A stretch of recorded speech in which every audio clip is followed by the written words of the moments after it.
नमस्कार बंधुओं, स्वागत है आप सभी का आज के खास कार्यक्रम स्वास्थ्य में। अभी तक हमने डॉक्टरों से अलग अलग बीमारियों के बारे में जाना।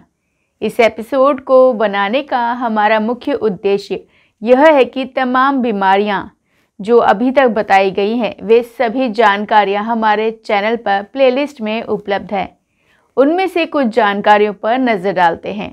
तो सबसे पहले हम डॉक्टर अरविंद जी से जानते हैं विटामिन डी की कमी से होने वाली बीमारियों के बारे में।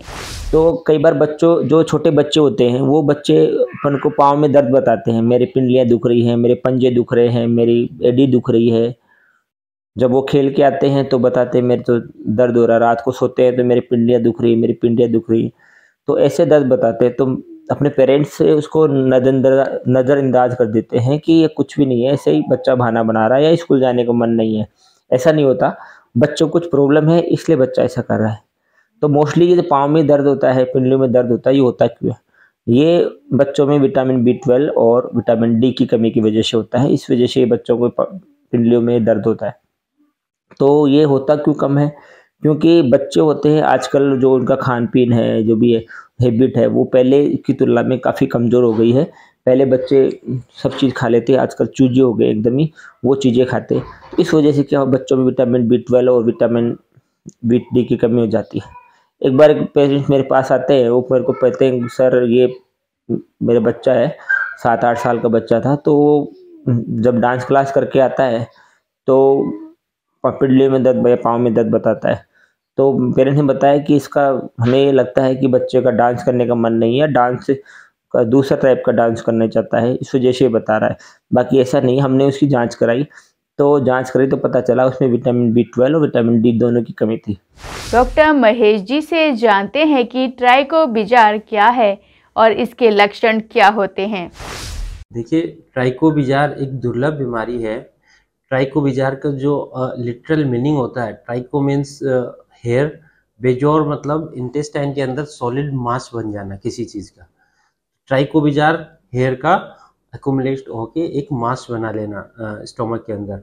ये एक दुर्लभ बीमारी है जो 90% केसेस में एडोलेसेंट गर्ल्स जो होती हैं उनमें होती है, और इसके साथ कुछ साइकेट्रिक डिजीज भी एसोसिएटेड होती है, जैसे डिप्रेशन या OCD, ऑब्सेसिव कंपल्सिव डिसऑर्डर। एक टर्मिनोलॉजी होती है ट्राइकोटिलोमेनिया। इसमें इम्पल्सिव हेयर पुलिंग होती है, जो बच्चा खुद के बालों को खींचने लग जाता है। साथ में ट्राइकोफेजिया मिलता है। ट्राइकोफेजिया मीन्स होता है बालों को खाने की आदत। तो ये मोस्टली साइकेट्रिक डिजीज के साथ एसोसिएटेड होती है। इसमें देखिए मुख्य लक्षण होता है पेन एब्डोमेन। पेशेंट कंप्लेन करता है उसको एब्डोमिनल पेन है, साथ में उसको नोजिया, वोमिटिंग या भूख कम लगना, एनोरेक्सिया, वीकनेस, ये सारे सिम्टम एसोसिएटेड रहते हैं। जो पेन होता है वो वेग डल एकिंग पेन होता है। इसमें इंटेस्टाइनल या स्टोमक के स्ट्रेचिंग की वजह से पेन होता है, और जब एग्जामिन करते हैं पेशेंट को उसके उन पेशेंट्स में पाल्पेबल लंप मिलता है, एब्डोमेन के ऊपर एक स्वेलिंग फील होती है जिसे हम लंप बोलते हैं। ये इसके मुख्य लक्षण हैं। साथ में पेशेंट का अगर लंबे समय तक अगर हम इसको ट्रीट नहीं करें तो मोस्टली इसमें अल्सरेशन, इंटेस्टाइनल अल्सरेशंस या फिर ऑब्स्ट्रक्शन, परफोरेशन, ये सब भी एसोसिएटेड हो सकते हैं। डॉक्टर मीनाक्षी जी से जानते हैं कि सर्वाइकल कैंसर क्या है। ये ह्यूमन पैपिलोमा वायरस से होता है। एक वायरस है ह्यूमन पैपिलोमा, जो गर्भाशय के मुंह की जो DNA सेल्स होती हैं, सेल्स का जो DNA होता है उसको प्रभावित करता है। और ये सेल्स जो होती हैं, कोशिकाएं होती हैं, ये बहुत ज़्यादा बढ़ोतरी करने लगती हैं, मल्टीप्लाई होती हैं, फिर इनका एक गांठ सी बन जाती है जिसे ट्यूमर कहते हैं। और कुछ समय बाद ये जो गांठ है, ट्यूमर, उससे टुकड़े अलग अलग होकर गिरने लगते हैं। तो ये होता है सर्वाइकल कैंसर। और ह्यूमन पैपिलोमा वायरस गर्भाशय में किसी भी टाइम एंट्री मार सकता है। उसके बाद ये लंबे समय तक शरीर में रहता है। जब महिला की इम्यूनिटी यानी उसकी प्रतिरक्षा प्रणाली कमजोर होती है, तब ये एक्टिव होकर कई बार कोशिकाओं को कैंसर में परिवर्तित कर देता है। डॉक्टर मनीष जी से जानते हैं कि टेनिस एल्बो क्या है और इसमें क्या ट्रीटमेंट करते हैं। टेनिस एल्बो एक ओवर यूज इंजरी है जिसमें कि अपने कोहनी के बाहर वाले हिस्से पे पेन होने लग जाता है। ओवर यूज से मेरा मतलब बार बार एक ही एक काम जिसमें कि कोहनी के आसपास की मांसपेशियों का बार बार यूज होता है, उसकी वजह से उन मसल्स में स्वेलिंग आ जाती है, इंटरनल स्वेलिंग आ जाती है, मसल फाइबर टियर हो जाता है, तो जिसकी वजह से अपने कोहनी के बाहरी वाले हिस्से पे पेन होने लग जाता है। ये उन लोगों में जिनका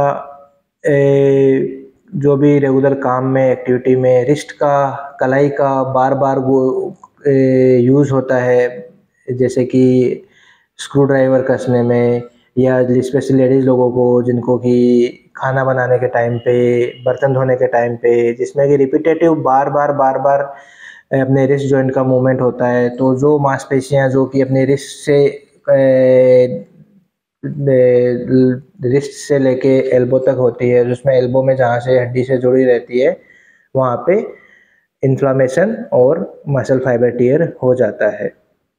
यूजुअली ये जब सबसे पहले डिस्क्राइब किया था, ये टेनिस प्लेयर्स में डिस्क्राइब किया था, जिसमें कि बार बार वो back hand movement, back hand stroke करते थे, जो कि एक टाइप का स्ट्रोक होता है टेनिस एल्बो टेनिस स्पोर्ट्स में, जिसकी वजह से उनको रिस्ट का मूवमेंट बार बार करना पड़ता है, तो उनको उन लोगों में एल्बो पेन ज़्यादा देखा गया। सो ये टेनिस एल्बो का वहाँ से प्रॉब्लम पता चला। इसका ट्रीटमेंट के लिए सबसे पहले रेस्ट देना है, जो मूवमेंट कलाई का मूवमेंट आप बार बार कर रहे हो उसको कम करना है। रेस्ट देने से अधिकतर लोगों में वो प्रॉब्लम अपने आप धीरे 3 से 6 महीने में कम हो जाती है। दूसरा, थोड़ा बर्फ़ का शेक करना है, थोड़ा कंप्रेशन करना है, एंड सम स्पेसिफिक फिजियो वगैरह करनी है। स्टार्टिंग में जब पेन ज़्यादा रहता है और पेशेंट अपना एक्टिविटी को मॉडिफाई नहीं कर पाता, रेस्ट नहीं कर पाता है, तो हम एक स्पेशल टाइप का बेल्ट देते हैं जिसको स्पेशली कोहनी से नीचे पहनने का होता है, जो कि जो मांसपेशियां आपकी कलाई के मूवमेंट में काम करती है उनको हेल्प करता है और जो सिम्टम्स वगैरह उसको कम करते हैं। तो यह था हमारा आज का स्वास्थ्यम कार्यक्रम। आपको हमारा आज का कार्यक्रम कैसा लगा कमेंट करके ज़रूर बताएं और साथ ही लाइक शेयर सब्सक्राइब करना ना भूलें। तो चलिए मिलते हैं अगले शुक्रवार इसी समय इसी चैनल पर। तब तक के लिए दीपिका को दीजिए इजाज़त।